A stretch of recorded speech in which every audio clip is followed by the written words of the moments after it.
Well, you're very welcome to the Betfred weekly boxing show with myself, Dom McGuinness, and the man has returned from the expedition to San Antonio to see Callum Smith, your big mate and training partner, and his big task against Canelo. And Anthony, it's great to have you back. We had Natasha Jonas in your seat last week, and we obviously joined you from Skype. And don't worry about the record numbers that Natasha helped build as far as the programme's concerned. It's rumour Christmas. It's still good to have you back. And it didn't go Callum's way. No.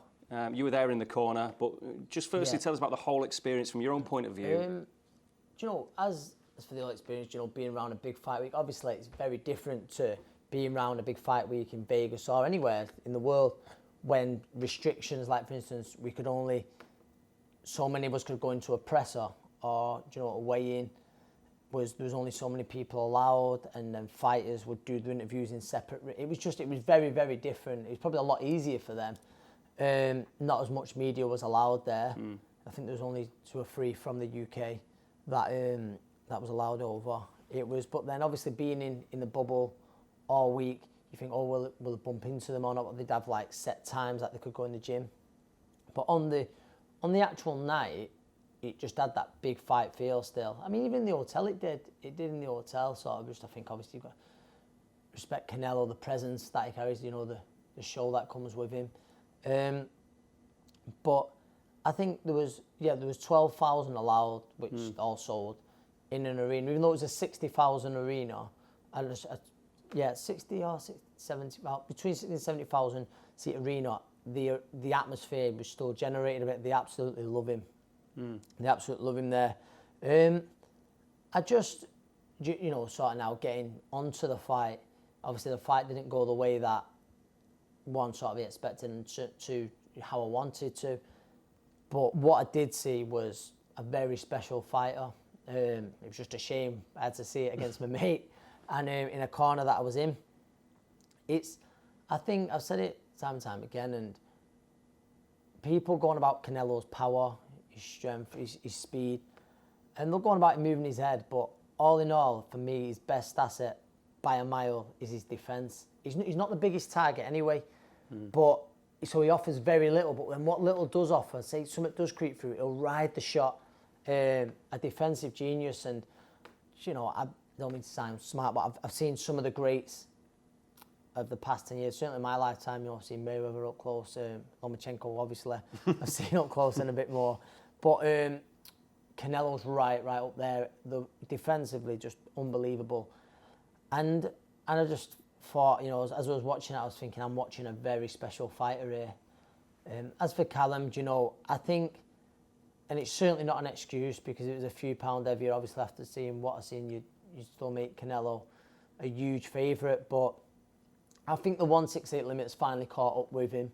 It took a little bit of zip, I felt, out of his shots and that sharpness and that movement, you know, from him. Just that last few pound hurt him, sort of thing. I think so. Even the night before, it was listen. He was eating all week. It wasn't like he should have been pulled or anything like that. He wasn't badly malnourishing himself or anything like that. But it did take a bit of that. He's a big lad, so I don't think that helped. But listen, the best man won on the night, and you know, he won well. Well, Callum left the ring looking like Popeye, didn't he? Yes, in terms he of did. That arm was outrageously badly swollen. Yeah. But and again, I know Callum wouldn't use that as an excuse, and neither would you, as you know, in the corner as well, because that's clever work from Canelo that caused that injury, isn't it? Some people might go, oh, it's nothing new. Punching someone's arm? Fighters of the past, Jack Dempsey used to do that, but Callum said I think he said he read the boxing news on Rocky Fielder, who shared the ring with Canelo, mentioned about him punching his arms. I said, my arms was dead. Anyway, after round 4, Callum come back and said, my arms are half hurting. Round 6, I think it was, my arms completely gone. And then obviously it's come out since it was targeted, and it was such a smart. It was risky as well because what he was doing, Callum's best shot is to catch and throw his own left up. We've seen him knock so many people out and end fights like that. So he was inviting the shot. He was giving Callum that shot, and the brothers sort of during the fight, they sort of shouted over to me, why is he not throwing his catch left up? Yeah. But he couldn't because he just had no left arm, obviously his lead arm as well, so it's affected his jab and everything. So in the end, it was genius, wasn't it? It was. You watch the amount of fighters now who are going to start punching arms purposely. But it was very, very good, and you've got to respect that. But for me, I I saw an all-time great up close on Saturday night. Just unfortunately, it was against one of my teammates and a good friend. You know what it's like in dressing rooms when you win. You know what it's like when you lose, and you've seen that now with your mates. And again, what was it like afterwards? Because again, I'm sure Callum said what he did in the interviews about 168 and everything else, as you just said. Was there a feeling of regret with him? Could he thought he could have done anything more, let his hands go, or because of the reasons we just talked about, was that never going to happen? Do you know what? Callum was gutted after it, and he was a little bit upset for a little while, and then he come round quick. And I think, listen, that's right. You train so hard for something, like you want something so bad. It's okay to be a bit like that. But I think what Callum felt was he didn't give the best account of himself. But he said he was very, very good. The jab on Canelo, forgetting about that, his jab was fantastic. He was out jabbing Callum, and if you would have looked at the head-to-head before it, and I was certainly one of them. I knew Canelo had dealt with bigger guys, but I was there on like the first head-to-head, and I was thinking, he's fighting a fighter who's at his peak here. He's really going to struggle because the size difference was huge, but he won the battle of the jabs. But yeah, Callum, like you say, he joked, and we always joke. And at the end, just before we walked out after the drug assessment, he just said, "Oh, hey, Crolla," he said, "I got the hard one that I've always talked about," because he'd seen gym mates, he'd seen his brothers, he'd seen half of his brothers' hair hanging off with Stephen. He's seen gym mates, peeing blood. He said, "I've never had an hard fight." He said, "I know it'll come one day," and he got it. I don't know if the nose is broken or not, but the arm now, just waiting on scan results now. He's probably got them now. Hopefully it's not an injury that sort of threatens his career, but it's not the nicest one, put it that way. Is there any case that he might say, well, do you know what? I've had enough anyway, because, Callum's had a great career, whatever happens now, and he is the kind of character that doesn't need to live and breathe boxing. He's got other things going on. He'll go on a golf course. Yeah, he's a laid-back character that can busy himself in property or do whatever he needs to do, and again, made a few quid. Yeah. Does he really want to then step up to 175 and then see what he's got there? Or, I don't know, is he happy? I mean, if forget the injury, would his state of mind be? I think, one, it's obviously only a question that Callum can answer himself, but two, I don't think he can answer it now. I think he's got to wait till the injury's healed, then he's got to look to start getting back fit and then to start camp, because it doesn't matter, Callum, he's earned great money, he says he wants to be a 2-weight world champion, but then he'll only know when he's getting back into it if everybody's going to think, can I be bothered doing this anymore? He doesn't have to. He's earned great money. And it's like I say, it's not just about the money, but does he think, do I want to do this anymore? Do I want to put myself through it? Obviously, he's going to be in tough fights. So he's a contender again. He's got to work his way up. Do I want to do all this again? Listen, I believe he will fight again. But we won't know. It's all right saying it now, but I think it'll take a few months to really make the full decision on that. Well, and he should take his time anyway. Definitely deserves plenty of time. Have a good old rest. He's been in camp nearly all year. Yeah. He's had a long old camp. I know people go about 4 weeks notice, but Callum's been in the gym nearly all year. I think he needs to rest. We'll certainly see him fight the weight above if he is to fight. Yeah. And take it from there. So the other question is what is next for Canelo, but we saw on Friday night his old mate Gennady Golovkin was in the ring against Jeremeta. Now you might say Jeremeta was a big old boy, but was he limited? Was he made for Triple G? Because Triple G looked very good, 38, lots of snapping those punches. Yeah. Is that still the fight for Canelo, and how do you think Triple G did? I think against Jeremeta, he was very game. You couldn't knock him. He was there to win all night. To give absolutely everything. Left it all in there, but. All in all, Triple G was a few levels above him. It was a comfortable night's work for him. He looked very good in stages. The power's still there. For me, one thing though, you can certainly tell he's getting older. Maybe he's getting wiser, thinking, well, I've got to box a little bit different now. But if him and Canelo were to fight again, I make Canelo a huge favourite. And when would that be anyway, weight-wise? That's it. I think Golovkin he broke some kind of record for defences, 21st defence or something like that. So I think he'd have to do it. He'd have to go to Canelo. Listen, Canelo's the cash cow, no matter what. He's the cash cow. I see it like on Saturdays. They absolutely adore him, the numbers he draws. I just think that now he might struggle going through the gears like he once did. say different, but would I like to see it again? Of course. Listen, I think they've had 2 fights. He's been unlucky not to take the win away at least once. So it's still probably the biggest fight out there, in boxing for Canelo. But there's other big fights as well. Does Triple G want that fight? Yeah, I think he would. I think he'd certainly want that. But if not him, talk of him going up to light heavyweight. I know there's a lot of people there on the night saying the only guy they see possibly beating is Beterbiev because he'll literally stand there and trade with him, and he's a huge puncher. But obviously you've got to wait Canelo, haven't you?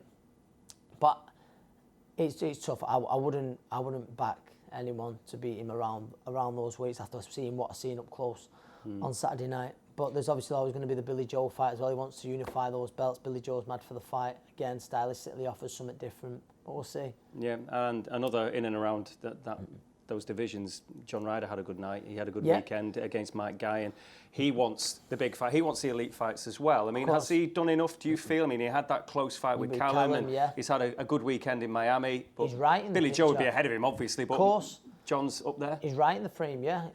Obviously, he had a negative opponent there, tricky opponent in Mike Guy on Friday. Watched it in the hotel. So he probably got frustrating at times, but he won well enough. He'd done the job, he got out. His name's right in the mix. And yeah, of course, he deserves to be up there, John. I say very cute southpaw. He'll always be a very hard night's work for anyone at world level. Well, moving on to the division that you know so well in terms of lightweights.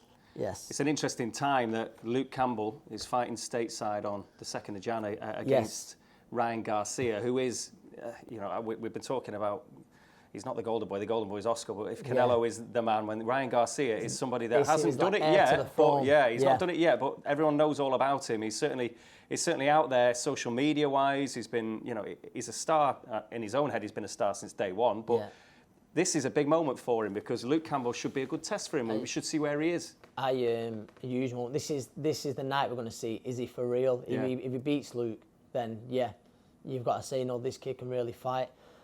I think with Garcia, what he's got this, I don't want to say arrogance, but he's got this belief, this self-belief where I don't know if it's ignorance, because you'd think anyone who's been in towards Luke Campbell, but because being around sort of the DAZN people, the Canelo team, they don't believe for 1 minute anything other than Ryan Garcia absolutely walking through Luke Campbell, and you think, how have you come to that conclusion? Luke's a quality fighter, been proven at world level. This is a huge step up for Ryan, but they've got that, that young sort of cocky sort of self-belief, and if he does, he talks the talk. If he does walk the walk, then we've got to believe in him. But in Luke, he's fighting someone much more experienced, someone who's proven at world level, someone who's not short of confidence himself. I honestly can't wait for it. And again, with Garcia, 20 fights in, he's got a great knockout ratio, 17 inside the distance. As you say, Wiley all campaigning now. It doesn't seem like 2 minutes ago that Luke was winning a gold medal at the Olympics, but now he's a veteran. Yeah. It's crazy, isn't it? But, he's only been beaten at elite. All right, he avenged the Mendy defeat, but other than that, other than that, top guys. Lomachenko really gave a good account of himself. For me personally, I think that experience is going to come into play. I just do. I think Luke obviously could frustrate Garcia, and I think we might see Ryan Garcia frustrated. I think one thing about Garcia is he's still a little bit raw. He'll take chances. Maybe one of those chances will pay off, and he will land, because there's no denying he's an explosive puncher. But it's mad to say it'd be a bit of an upset if Luke won. But I think he's got a great chance of doing it, sort of late points or even late stoppage or even points. It's a fight I cannot wait for. I know he's over there now. Interesting. Obviously, Garcia's buzzing coming off the Canelo camp, off the Canelo win, being in the same camp. January the 2nd, we find out if Ryan Garcia is for real or not. That division is insane as well, isn't it? Mad. I mean, I'm going to ask you now to have a think about your fight of the year in 2020, because clearly when we're talking about lightweights, Lomachenko was a key fight. I mean, and again, I'm not going to put words into your mouth. You tell me yourself which was the standout fight for you. But obviously, at the lightweight division, your own division, is now just right up there with the strongest, if not the strongest division. It's packed. Thank God I'm not in there no more. It's no, it's the top five, the fights there. Some of the best fights you could made in boxing. The winner of Garcia and Campbell, you think goes on then to fight for a world title. Well, he certainly does go on to fight for a world title, but they're right in that mix. It's Devin Haney, he's there, and obviously Tank Davis, who I don't know about fights of the year, but I think certainly give him knockout of the year. It's a great division. It's a great division. Seeing Lopez over there in the bubble after the fight, he's got some great dance moves. He has. Better than yours? He has. Oh, just a bit. But he's one of them. I think with him, he's absolutely huge. I don't mean huge as in fat or chubby. How he makes lightweight, I'll never know. So surely he's going to, and it's been mentioned, he is going to move up. Move on, so will belts become vacant? Yeah, we're not sure whether Lomachenko's going to go back down to 130 or not, but it's a great division. Great division. So, fight of the year, 2020, which has been an insane year.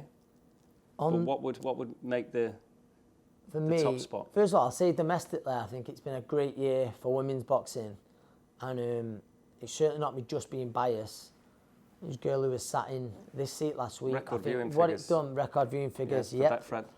Yep, thanks for that. And but Tash and Terry Harper, I thought, was just a great advertisement, not just for women's boxing, for boxing in general, but the summer that women's boxing had and how it prepared, I thought that was the best of the bunch. I just thought it was a fantastic fight between two great fighters.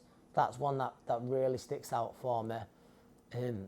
Again, not many people, a lot of people probably missed it. And again, I sound biased. Alex Del Magana, who now working with what wasn't at the time, his European title fight was unreal. Anyone it was a grueler, that, who hasn't, wasn't it? Oh, it was absolutely brutal at times. Anyone who's not seen that, who's got a spare half an hour, watch that. On the world stage, I know it won it with the Ring gave it their choice of fight of the year. Zepeda versus Baranchek. Oh my God! It was 8 knockdowns 53 inside. knockdowns in about an hour. There was 8 knockdowns in the first 4 rounds. I think, something mad, and it finished with a huge knockout. But that again, if you get a spare 20 minutes, half an hour, get that on. It was unbelievable. Again, people will remember Josh Taylor was in with Baranchik, wasn't he, not so long ago? And if you remember, I was ringside when Terry Flanagan boxed Zepeda, and he won his world title when his shoulder went. He did. That was at the Manchester Velodrome. Of course, that was at the Velodrome that night, and obviously it was very sort of unfortunate circumstances for Zepeda. But then since then, he's proved he's thereabout. I know he had the great fight with Ramirez. He's a quality fighter. But for that, is a fight you've got to watch. If you get half an hour, make sure you watch that Zepeda and Baranchek.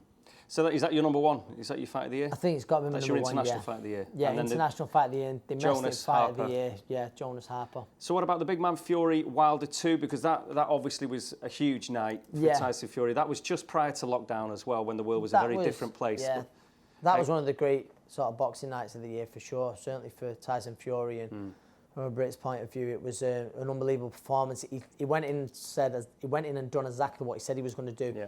Do you know, we all thought, oh yeah, of course Tyson's going to go in there, take centre of the ring and put Wilder on the back foot. That's suicidal, but it actually wasn't. It was brilliant. And he did a proper number, didn't he? I mean, proper. Front foot from the first bell, put it on Wilder, took a few before he managed to get his own way in that fight. And then, again, nobody believed him, but it was an incredible performance. And obviously it's now put him to where I'm going to ask you the inevitable question. Yeah. With... Obviously, Anthony Joshua's come through his recent challenge against Pulev, which means that there is nothing now stopping, hopefully, bar the Wilder thing, which I can't really see that happening now. I mean, Fury doesn't seem to have the stomach for that now. He's not bothered about that. I'm not sure myself, unless they both fight before and then look to fight sort of late summer. I think we need fans for this fight. It just all depends on the current pandemic that's going on. But I think the way is clear now. Joshua come off a good one himself. It's just a fight that boxing wants to see, and I really hope we do see it. Well, when we are talking about, obviously, Anthony Joshua and Tyson Fury, if you look at, their careers for the last few years anyway, they've kind of mirrored each other. If you look at their head-to-head in terms of ages and everything else, it's perfect, really, isn't it? Again, they're at the peak of the powers. That's the thing. I mean, and so often in the past, with Mayweather, Pacquiao, whatever, it's never happened at the right time. No, it's got to happen now, hasn't it, really, when all the belts are there. And again, Eddie Hearn's hinted that forget the belts. If mandatories are going to come into play, they'll do it without. They will. So if Usyk, the WO said if Joshua doesn't fight Usyk, he's going to be stripped. And I think they've accepted that this isn't about belts. This is about one of the biggest fights of all time, and who's the best heavyweight on the planet. And who is the best heavyweight on the planet? I say it all the time. I think a fit and focused Tyson Fury is the best heavyweight on the planet. And he does seem to be that, seems to be fit and Yeah. focused. And Anthony Joshua's been speaking very well about Fury in the last couple of days as well, saying that this fight doesn't need any nonsense, I don't need to belittle him. And AJ's been respectful as well recently. Yes. You know, he's been doing the chat show thing, hasn't he? And talking about what a decent fella he thinks Joshua is. So it's going to be one of those that doesn't need any nonsense, even though I'm sure closer to it, you might get some stunts. And there will be mind games for sure. I think Tyson's going to play them very well. It's going to be... AJ's got to keep his cool. You just want him to be Batman again, don't you? But he's done to roll about at the press conference. Yeah, that's not going to happen. He's have to think of something else on that one. But anyway, if we do get 2 fights as well, if there is that 2-fight deal, hopefully we see one of them over here in the UK. Yeah, and that's the situation we don't possibly know about at the moment in terms of can it be here with fans or if not with fans. I think it's a fight that needs fans, absolutely. But if it isn't going to, and then numbers, say for argument's sake, a Saudi or something come in, would you rather see the fight at least happen, even if it can't I'd rather be? See it, no matter what. Not to wait for it, for the reasons we've just said. I'd rather see it in the Betfred studio than not at all, for sure. But it's, I think, listen, ideally we see it over in the UK, but will it happen in the UK?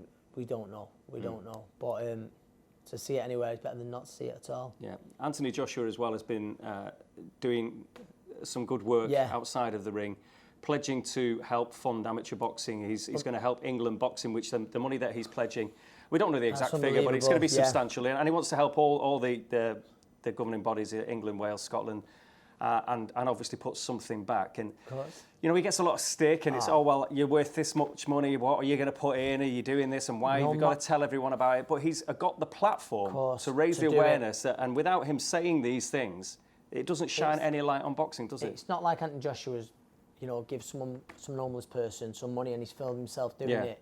He's using his platform to the the best of his ability, like Marcus Rashford does, and all the great credit he's got, well and truly deserved as well. But Anthony Joshua has done so much for amateur boxing. Not only has he inspired the next generation, he's inspired so many people. When Anthony Joshua fights, it's an event. The amount of people who turn out, he brings. I thought the girls love him as well, but he brings families to his fights.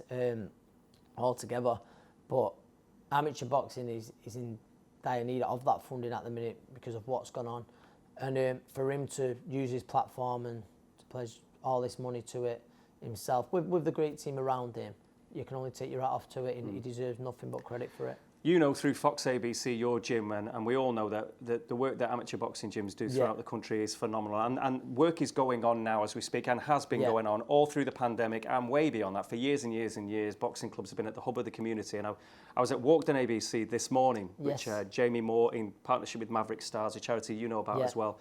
And great work going on there. So I had a quick chat with Jamie, because turkeys were being packed, food parcels were being prepared to give out to the community. So I had a quick word with Jamie to see how things are going. Right, Jamie, we are in your gym, Walkden ABC. There's some turkeys and all sorts of food parcels being wrapped at the moment for needy people, which is typical of an amateur boxing gym. Exactly what goes on. Yeah, do you know what, Dom? Steve Wood, he just mentioned it to Charlotte from Maverick Stars, said, I want to give something back. If you've got any ideas, and they bounced a few ideas around and came up with this one. So Charlotte's through the boxing gym and through being involved with Walkden ABC, being in touch with Salford Council, she's got some contacts, and they've sort of highlighted some families what needed help during this time, and then Steve Wood's been good enough to help them out. So Steve Wood, for people listening, obviously the promoter who also has his own business, VIP, and Charlotte, who is the founder of Maverick Stars, just to kind of paint that picture. So it just shows you some of the ways that people work together on these initiatives. And now with Anthony Joshua casting a bit more spotlight with his pledge to put some finances into England boxing, amateur boxing, I mean, it highlights the work that's already being done and the need for it, doesn't it? Of course it does. And I think, what AJ is doing for amateur boxing, he understands the impact an amateur boxing gym like this has on people's lives. So, Steve Wood, the gesture what he's done here is fantastic, but where would he have done it from in the past? You need a base, you need a sort of hub, or an area for someone to come. He knows that this is an area where there's a lot of kids who are struggling, deprived families. So it was an ideal location. But for someone like AJ to put his name to something like that and donate a big chunk of money, and to try and help kids, moving forward in the future is a fantastic gesture. More than anything though, isn't it? It's like Marcus Rashford with the school meals, with AJ. If he just uses that platform, that's pretty much it, isn't it? He just needs to speak, and then people will listen, and then we will get attention on the clubs. And I think that's important. Steve Wood wanted to do this, and he doesn't even want to be here today. He's not bothered about, I want to feed 50 families. There's no publicity for him. No, He's not not exactly. interested, yeah. But the fact of the matter is, AJ and Marcus Rashford, they're people in that position where they need to do that to highlight the problems, to make other people aware, so that other people can get involved and try and all help out. Now, moving away from that and on to what's just happened, the year that we've had is a bit crazy, but I mean, again, boxing wise, what would be your personal highlight first of all? Well, we was lucky enough to have all 10 fighters from my gym out this year, which was a feat in itself, because we really have struggled getting fighters out. So we have been lucky. But my highlight would have to be Chantal Cameron winning the world title. It's been difficult getting big fights, but for Chantal to win a world title during lockdown was a great achievement. So that'll have to be mine. And what about your fight of the year? It doesn't have to be any of your own, obviously. Anything that caught your eye, anything you really enjoyed watching? I think in Britain, I think during lockdown, the best fight was Eggington and Cheeseman. That was a fantastic fight, proper old school battle. Did it remind you of anyone, that kind of fight? I had no idea, no. But that was right on my street, and I loved it. I think Lopez and Lomachenko, that was a fantastic fight, proper top class fight. So they're my highlights, yeah. And Big Fury, again, it looks like him and Josh might be meeting, but he was one of the highlights as well, wasn't he, what he did over in Vegas? It surprised everyone the way he went about the job, and the demolition job he did on Wilder was unbelievable. So that fight's got to happen this year. It's something boxing needs. I think those fights, a lot of the time, sort of, they leave them to stew too long and they overcook it, and then before we know it, the fighters, or one of them's past the best, and we don't get to see him prime for prime. But hopefully they can get it done this year, and we can see both fighters at the best. So that's on your wish list, Fury, Joshua, with every boxing fan as well. What about your own fighters then? I mean, I know you've got some coming out now in the next few weeks, so where are you, and what's your wish list for your own camp? Well, it's looking like straight away we could have Chantal in the unification fight. They're in talks now, so nothing is sort of definite yet, but it looks like that's going to happen. And it looks like Carl Frampton is going to get his herring fight for the, to become the Ireland's first freeweight world champion. So they're definitely two on my wish list. And one, the big one for me really, is Jack Catterall. Jack Catterall needs his opportunity. Josh Taylor's fighting Ramirez. There's no date yet, but it's looking like maybe around March time. And then Jack will fight the winner. So I just want Jack Catterall. He's been so patient. He's been sat in the gym waiting for all year, and feels like even longer than that. So I just hope he gets the opportunity. And could be a big year as well. Just one lad I want to mention, because he doesn't get an awful lot of limelight, but one of the standout performances, Mark Leach, last year with Kesh Ashfaq, which was an incredible performance. And again, you just feel that it could be his year maybe, again, just to capture the imagination a little bit. Because he's a quiet lad, isn't he? And he just goes about his business. He is, and he's a local lad, he's a Salford lad, and we want, he just needs the opportunity. He got that against Kesh Ashfaq and surprised everyone, but didn't surprise us because we knew what was going to happen. So hopefully Eddie, I think he's going to be mandatory for the British title, super bantamweight now, and he'll actually be the next person from Salford to win the British title after me, and I was the first one in 100 years. So mate, that'd be a great story if Mark can go and do that, but just needs opportunity. Well, there you are, the thoughts of Jamie Moore. Plenty going on with his stable, some amazing nights to look forward to. Yeah. And great to hear about Mark Leach. We're sat in Salford now as we're recording this, and he's from just down the road. Yeah. He doesn't get an awful lot of spotlight on him, but that performance against Kesh Ashfaq was fantastic. Brilliant. One of, like James said, then sort of on the domestic front, one of the performances of the year.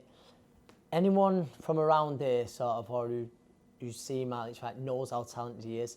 And I have no doubt it will be Salford's next British champion, and I think he can go further. Natural, knew him since he was a schoolboy, very, very talented. And he lives it. It's tough for him, he works full time, and I just hope now he gets the full backing, and I think he will do. And if he does, it'll be a very hard fight to beat. And Jamie's stable now. They've got world title fights coming up with Chantel, with Carl Frampton and Jack Catterall, as he mentioned as well, which could be a barnstormer. If Taylor was to come through, if they all stay at the same weight and everything else, then it could be a fantastic world title fight. But it's nice when you see a stable like that down the road from you. You've got your own, yourself with Joe Gallagher, obviously, in Bolton, with a stable of champions there. We've just seen, obviously, Callum with Canelo, and then you've got your own fighters. I mean, it's brilliant, isn't it, to see these stables so close together and throughout the country, all these brilliant stables that have got world champions. British boxing's flying at the minute, but certainly when it's on your own doorstep like that, you know, it's been a great year for Jamie and Nige there. You know, you look, I think he said 10 fights. 10, yeah. He's out in the bubble. So other than living in the bubble, I'm not sure how pleased the wives will be, but they've had a great sort of year in boxing despite everything what's gone on, and they've got a lot to look forward to. And yeah, no, every credit to them. Now, just before we go, and this is the final, obviously the final chat we're going to have of the year, because we've been talking so much about Callum Smith and Canelo, obviously at the top of the show. Just a thought: peak Canelo, peak Floyd Mayweather, and they are at a similar weight, if you like.